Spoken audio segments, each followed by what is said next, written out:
La paz del Señor, querido hermano y querida hermana. Epístola del Deuteronomio, capítulo 30, versículo 15 al 20.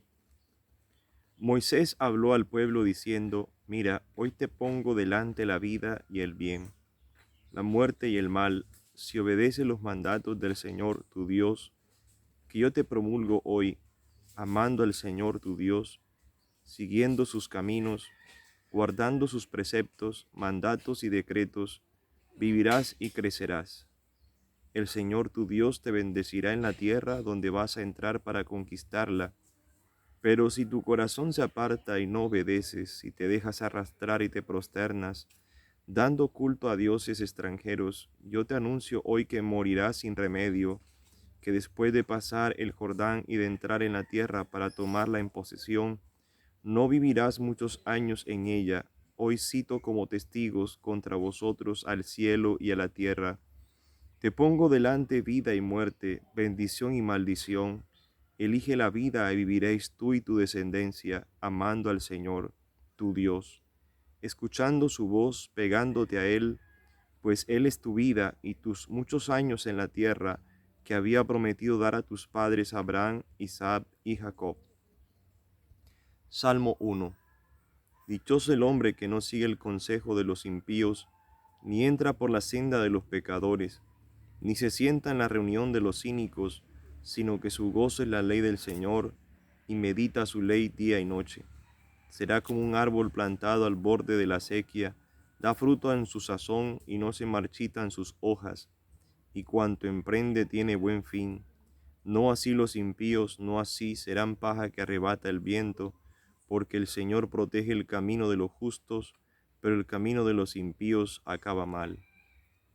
Continuación del Santo Evangelio según San Lucas, capítulo 9, versículo 22 al 25. En aquel tiempo dijo Jesús a sus discípulos: El Hijo del Hombre tiene que padecer mucho, ser desechado por los ancianos, sumos sacerdotes y escribas, ser ejecutado y resucitar al tercer día. Y dirigiéndose a todos dijo: El que quiera seguirme, que se niegue a sí mismo, cargue con su cruz cada día y se venga conmigo, pues el que quiera salvar su vida la perderá, pero el que pierda su vida por mi causa la salvará. ¿De qué le sirve a uno ganar el mundo entero si se pierde o se perjudica a sí mismo?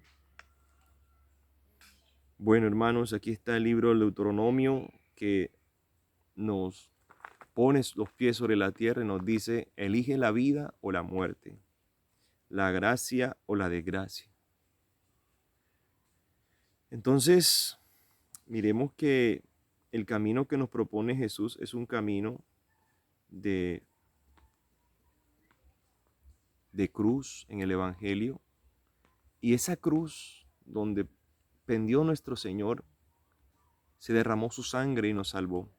Esa es la vida nueva que nos ofrece el Señor. Bueno, hermanos y hermanas, esta palabra dice aquí San Ambrosio de Milán: nuestro Señor Jesucristo no quiso ser predicado para que no se produjese algún alboroto por lo que sigue, mas Él reprendiéndolos les mandó que no dijesen esto a nadie. Por muchas razones mandó callar a sus discípulos, para engañar al príncipe del mundo, declinar la jactancia y enseñar la humildad. Luego Cristo no quiso ser glorificado. Y tú que has nacido innoble, ¿quieres gloriarte? Además no quería que sus discípulos rudos, aún imperfectos, fuesen oprimidos por la mole de tan sublime predicación. Les prohíbe pues anunciarlo, Hijo de Dios, a fin de que lo anuncien después de crucificado. Bueno, ¿qué está diciendo aquí el comentario de San Ambrosio con relación a esta perícopa del Evangelio? Lo que antecede a este Evangelio es la pregunta del Señor: ¿quién dice la gente que soy yo? Porque el Señor quiere aclarar a los discípulos de que Él no quiere que dependan de la opinión de la gente, sino que tengan claridad en la doctrina y en la verdad con relación a la naturaleza del Señor. Y el contexto es que Pedro revela que es el Hijo de Dios porque se lo ha revelado el Padre, y así Jesús lo hace ver, lo hace notar. Pero al instante el Señor les revela la cruz. El Hijo del Hombre tiene que padecer en manos de los impíos.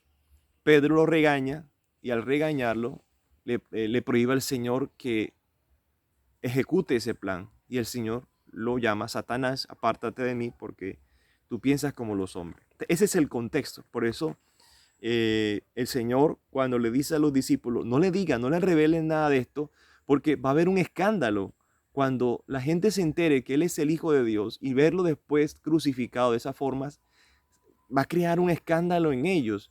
Y entonces pasa como cuando uno siembra una planta, luego se desplanta, se arranca la raíz y luego otra vez se vuelve a sembrar. Obviamente sabemos que no va a ser ya lo mismo, porque puede que crezca o puede que no crezca. Entonces el Señor quiere asegurarse de que ellos lo prediquen, los apóstoles lo prediquen, después de darse a conocer en la cruz, para que después las personas, una vez sembrada la palabra en ellos, realmente quede allí sembrada para siempre, ¿cierto? Eso es lo que quiere asegurarse el Señor.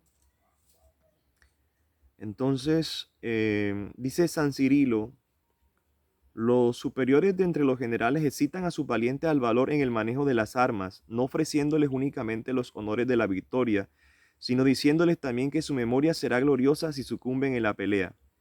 Esto mismo hace y enseña Jesucristo. Había predicho a sus discípulos lo conveniente que era que Él sufriese las calumnias de los judíos, que fuese muerto y que resucitase al tercer día, para que no creyesen que Jesús padecía todo esto por la salud del mundo y que a ellos les sería permitido pasar una vida cómoda. Dice que es necesario que cada uno ascienda por los grados de la perfección por medio de iguales sufrimientos. Cuando desea participar de su gloria, por ello sigue y decía a todos. Entonces, los discípulos, acuérdate que la intención de los discípulos es creer en un Mesías material, armado, un Mesías como cualquier otro rey que viene a liberar físicamente a una nación. Entonces, para evitarles que ellos creyeran que después de que Él fuera crucificado, ellos iban a vivir como los protestantes, porque los protestantes, date cuenta que piensan así. Yo creo que la intención de Cristo es también para evitarnos vivir como los protestantes.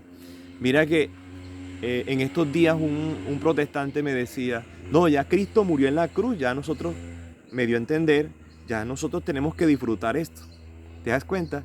El pensamiento protestante es eso: Cristo murió por mí y yo me dedico a recoger sus frutos, a prosperar materialmente. Eso pensaban los discípulos.